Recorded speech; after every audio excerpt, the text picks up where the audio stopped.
everybody. My name's Lukey. I'm the coach of the Olivine City Beacons, and while I'm not a part of this league because I'm still on a hiatus, this one I would call a laziness hiatus, I thought I would get back into making some content by doing a breakdown of the Drafters Paradise Draft League first Gen 9 low-tier league. And for those who are not familiar, here's a little bit of rundown. It's the Pokemon Draft League setup where basically the top cut of OU and most of UU top tier mons are not available, but everything else is pretty much the same. You have no trapping abilities, you have no broken moves such as Revival Blessing and Shed Tail, but everybody has 10 to 12 picks with a 115 point budget, and you can have one Terra type or one Terra captain that can be any type that you want. So let's have a look. Oh, and wrong spot here. So here's the tier list. Here's the kind of top mons that were picked. Alamomola, Dreadnought, Espeon, Florges, Lokix, Noivern, Rotom Mo, Sigilyph, and Typhlosion Hisui. And in this video, I'm going to be breaking down briefly the Division B first, mostly because these are the majority of the coaches that I'm familiar with or I have battled. So let's start with Cam in the York Yanmegas. He's changed his screen name to Folk Hippie. But again, a great example of the Terra Captain rule being put to good use. He has picked his strongest mon, and in my opinion, the strongest mon in the tier in Noivern as his Terra Captain. While Noivern, I guess, could Terra defensively in some situations, he's going to be bringing it for Dragon, for Draco Meteor, Fire for Flamethrower, or Normal for Stab Boom Burst. You can see Cam has gone for the Fantasy Core, Earthworm, and Darkspun. There's 2 Earth immunities in his first 3 picks. He's also got Jellicent, which is a fantastic and I think underrated bulky water. It's going to be running around, pressing Scald, annoying people to no end. Qwilfish Hisui for hazards. Dugtrio, I mean, I think in terms of a ground type, this is a pretty weak pick if it's your only one, because it's not going to be deterring a lot of things. Any Pokemon that's wanting to hit Volt Switch and knows that Dugtrio is the switch in, is just going to pick a coverage move to hit it, and it only needs to do that once or twice to knock it out. He's got all kinds of hazard removal and hazard setting, so Qwilfish Hisui obviously going to be a really interesting mon to watch, but Kamala, Carkol, Eldegoss as spinners means that any combination of teams that the M-Megas bring is going to have a good spinner on the team. I think if there's any weaknesses, it's that, Noivern is the offensive thrust of this team. Kadabra and Dugtrio are, I think, going to be in here as potential wall breakers, but they're both very frail, and they're going to rely a lot on the strong pivoting of things like Electabuzz, Eldegoss, and Noivern. So next we have Kanava and the Harlem Hariyamas. Kanava always has mean-looking drafts, Pokemon that just on paper are really tough to break down, and he is a very creative team builder, and I can see after missing out on Claydol back in Gen 8 that he has picked it up as a real good Gloomon, and you can see where it works because so much of his team is predicated on Vaporeon is going to come in and soak up any water move, and Steelix and Typhlosion Hisui are both going to benefit and be able to switch into the things that trouble Vaporeon and vice versa. So it's a very good defensive core from the outset. Flapple is an interesting wall breaker. Togetic, I think, is a little too passive, but has that great typing. Pangoro is going to be a huge, big, mean wall breaker, and I think is probably an underlooked mon in terms of threats on this team. Electrode, the other Pokemon I think that would have benefited as being a Terra Captain, but I think is great value at 6 as sort of a budget Regieleki, and Furret for the memes. I would love to see Furret in a match. Kanava, make it happen. Next up we have the Ass Munchlaxers. What a travesty of a name that is. But I think in terms of overall on paper drafts, I think it's the best draft in this division. Donphan starting off as a bulky ground with all of its utility options and its ability to go offensive in low tier, I think is super, super underrated. It can fit anything, any kind of role that you want it to play. It can do really well.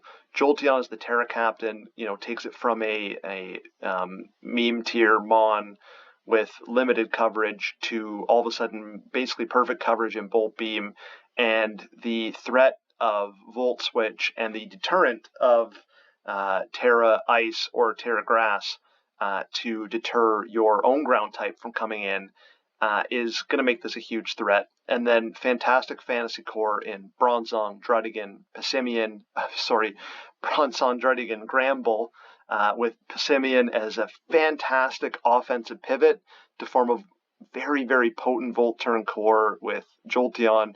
You've got a under-the-radar game ender in Sigilyph, and some very interesting support mons in Morgrem for screens, Ferroseed for hazards, and some contact deterrents, especially U-turn.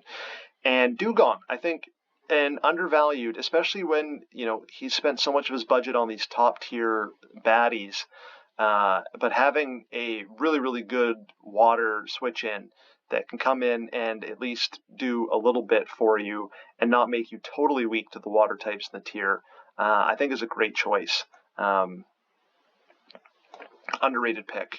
Fantastic draft. Terrible name. Next up is Tib. I'm Team Tib this year because, well, we chatted quite a lot during this draft, and you know what? I want to see Tib make the playoffs. You can do it, buddy. I think his draft started out really precariously. I'm not going to take credit for the end of the draft because I only, suggested a couple picks, and Tib made the hard decisions here. But he started out with Phalanx and Xatu. Xatu, I think, was a really good pick to pair with Phalanx. I think especially with Bisharp, that's Xatu, Bisharp, and then say like Torterra is a really nice start to a balanced core. Xatu is your hazard removal along with Talonflame, and also your hazard deterrent, and also a status deterrent, because there's a lot of Pokemon on his team that are not going to want to take a Toxic or a Thunder Wave, and Xatu can turn the tables on them.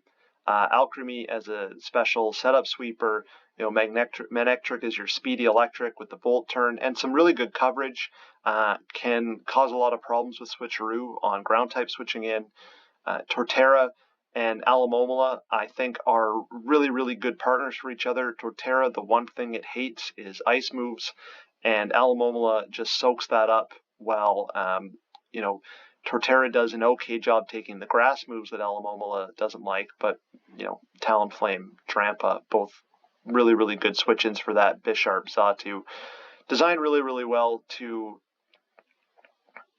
what this team does really, really well, above all else, I think, is support Alomomola as this unkillable thing that will wear down and annoy your opponents until something can come in and sweep or poke massive holes in the team.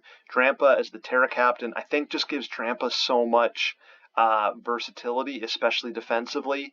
It benefits so much. You can tailor its checks, and it can come in, it can Terra Fairy, it can Terra Steel, it can Terra Poison. It, gains that useful coverage. It already has such great coverage, but his opponents are always going to be on their toes as to what have they brought Drampa for to check. So let's make it happen this season, Tib. Red Shirt and the Green Bay Pincers. Don't know if this is a returning coach or not. Sorry, everybody's changed their screen names on me this season. Fantastic Fire, Water, Grass core to start, despite no fairy type. This team really does have, well, I guess Hatena, if you want to consider that a fairy type. It is, but it isn't, in the sense that it is so weak. Even with Eviolite, it's going to be doing very little. Garbodor, very underrated pick in low tier, can act offensively. Interesting with the double poison. I think both of them could be interesting wall breakers. I mean, Garbodor is obviously your big hazard setter, and Haunter your big wall breaker. And as Terra Captain, he's going to be trying to use it as a nuke. But then you've got big beefy wall breakers in Aggron, Mabosstiff, and Emboar that are going to punch holes in a lot of teams. And I could see Emboar and Aggron really being a great 1-2 punch for each other. Sort of wearing down teams just through raw strength. Mr. Rhyme, I think the most underrated Pokemon in the tier at 12 points. That Psychic Ice stab combo is so good. It's got the bulk to come in, get off a spin, and you think it's just going to be a support or defensive mon? No, all of a sudden you've got to deal with this dirty stab combo that is going to light you up. Fantastic mon. Really, really interesting draft. I think just on the strength of that Firewater Grass core, this team is going to be dangerous and have success. Quagsire might be the best defensive mon in the tier outside of Florges, because now in Nat decks, not only does it keep Scald, but it gained hazards. That was the only thing Quagsire ever needed. So going to be interesting to see how it does. Next up, I think overall the best draft, at least in terms of looking at the coach whose hands it's in, is James and his new team, the Delphox Fuel. So James is always a dangerous coach here in the DPDL, and I was surprised that he went with the team that he did, not because it isn't great, but because it's totally different than who he was looking at. I think there might have been some Omerta magic in there. But again, just his first 3 picks alone, well, first 4 are just so dirty. Low kicks is Terra Captain. There's so few switch-ins to it. It is going to cause problems all season for every single coach. How do you deal with this thing defensively? And even if you do have a defensive answer for it, can you handle Medicham? Can you handle Zangoose? Can you handle... can you also figure out a sand mode where Hippopotas for 1 point boosts Lycanroc, boosts Copperaja, and makes a small but mighty defensive core even better? I think, Florges Copperaja is about as good a defensive duo as it gets in low tier. Good luck breaking it down. Florges has wished to keep Copperaja healthy. Copperaja's got the high physical bulk, stealth rock. Florges the high special defense. There's just, I don't know, there's not a lot of teams that have answers for it, that aren't going to require, a ton of investment. Really, if you're looking to beat James, you have to figure out how to break down this group. And then, how are you going to commit the resources to it? When you have to deal with the fact that Low Kicks and Medicham and maybe Lycanroc are all coming at you, hitting hard. One thing he kind of lacks in this draft is good hazard removal. I mean, there's Altaria and, Wartortle is just okay. Also, in terms of a bulky water, it's not great. But then he's got fun things like Glimmet, which can set hazards pretty much whenever it likes. It's going to be a very dangerous mon. Here we go. We're down to the final 2 coaches on this side. There's Quite Gold and the Max Attacka Stack Attackas. Espeon goes from a really interesting offensive or special attacking wall breaker to a very versatile nuke with Terra. The ability to bounce hazards, maybe Terra Ghost to keep your hazards up, Girder to wear things down, Liepard going to cause problems, Fortress is going to get your hazards up. Like, this guy is going to, you're going to have to find a game plan that just overwhelms him offensively and keeps him on the back foot. Because once hazards are up, you're going to have a hard time, getting your own up and winning that war. So it's really about, pressuring the mons that don't have particularly high base stat totals, or if they do, defensively like Fortress, breaking through them quickly and taking advantage of the fact that they're passive. A couple of really interesting picks at the bottom. Typhlosion, getting him that late in the draft means that you have to prep for him. Gorbis is a 4-point shell smasher that is not banned. I think this is an oversight, unless I'm missing something and shell smash has actually been banned. It doesn't say on the league rules. This thing is a problem. This thing is going to win games on its own. And Palisand, really underrated ground type that is going to keep hazards on the field. And finally, another coach I'm not familiar with, but Bone Tickler and the Hoot Hoots Newts. Fun name to say. This is a really, really fun draft and has the potential to be really, really difficult to deal with. The first pick in Tinkaton is such a good Gloomon, that Steel Fairy typing. It's better version of Mawile. It can do damage. It can put up hazards. It can Thunderwave things. I don't think it gets knockoff. Correct me if I'm wrong. But this thing is a wonderful support mon that you're going to see in every match. The big bad boss is Frostmoth as the Terra Captain. This thing is going to hurt. And especially in counter format where, you know that it can Terra, but you don't have necessarily the Terra to deal with it. You're going to have to think, what is it looking to check on your team while it sets up Quiver Dance?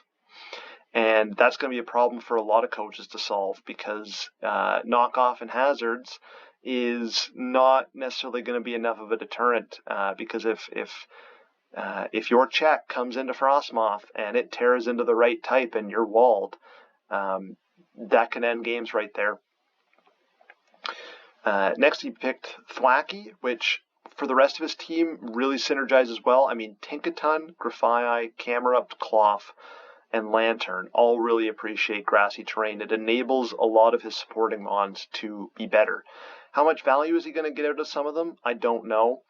Cloth, I would love to see. I mean, I guess Cloth is a backup setup sweeper with its ability, but I think it has a lot of utility as a regenerator support mon.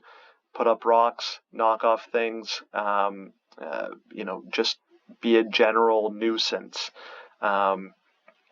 Graplocked, I don't know how much value he's going to get out of Graplock, but another one of those mons with really just a lot of untapped potential, and a bulky setup mon that can, maybe push through some of the things that Frostmoth doesn't like the steel types. There's Bombardier and Driftblim, which gives him two really interesting flying types. Bombardier, I think, would love to be paired with Grafii in terms of a U-turn core. Grafii is, I think, going to be the unsung hero and maybe even the star of the show. I think it's under-tiered. While it has paper-thin bulk, it's fast, its support move pool is insane, it is better Sableye, it's going to poison things, it's going to parting shot on things, it's got Prankster, it's going to stop setup sweepers. It is just a really versatile mon that I am very excited to see what coaches are going to do with it in Gen 9. So, there's the video. I hope you enjoyed that analysis. The part 2 for the first division coaches is coming a bit later. But thanks for watching, and good luck to all the coaches this season. Goodbye.